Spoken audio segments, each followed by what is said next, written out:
best table. Yes. Oh, You just jinxed yourself. no, it's not the best table anymore. All right. We good? It's not in focus. Focus. Come on.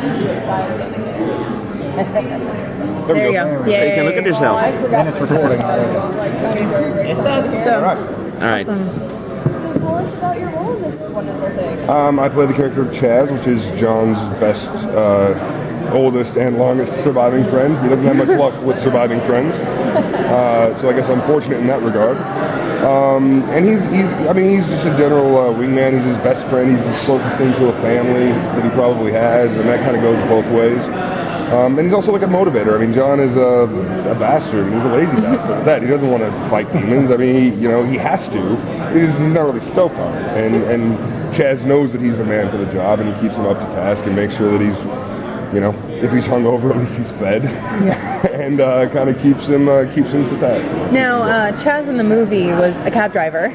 Yes. So are you going to be driving a cab? Well, in the Or comic, just kind of following around? in the comic books, Chaz is a cab driver.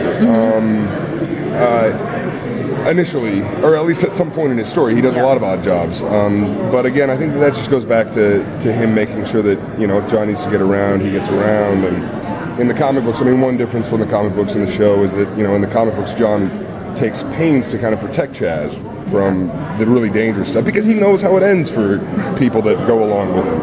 And he likes having a friend, and in this one, Chaz gets to get his hands dirty because he's got some survival skills. So yeah, you will see me driving him around, I'm sure, at some point. But I think that we should look at the term driving to go back to just kind of motivating and making sure that he keeps moving. When you have a character like this that has a large backstory and a large fan following, how do you approach that to appease the character and also the fans? It's really enjoyable. I get to read a lot of comic books, and then I get to do a lot of daydreaming, and then I get to read awesome scripts and work with an awesome cast with Daniel Cerrone and David Goyer at the helm. It's a very enjoyable process.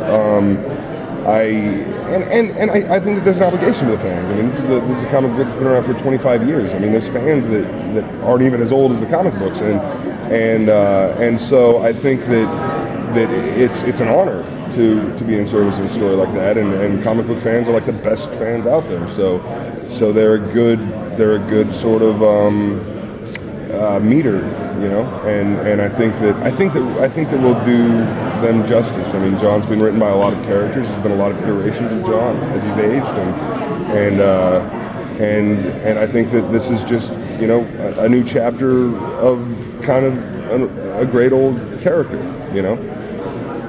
Can you talk a bit about the survival skills you mentioned? Because we saw in the pilot that there was something going on. Well, I can tell you we're going to have a lot of fun with that. Yeah.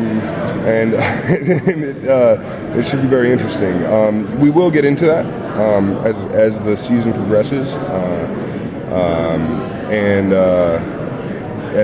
It should get very interesting. I can't disclose too much about the specifics, but yes, he wouldn't be alive without them. I can say that. Right. Thank you.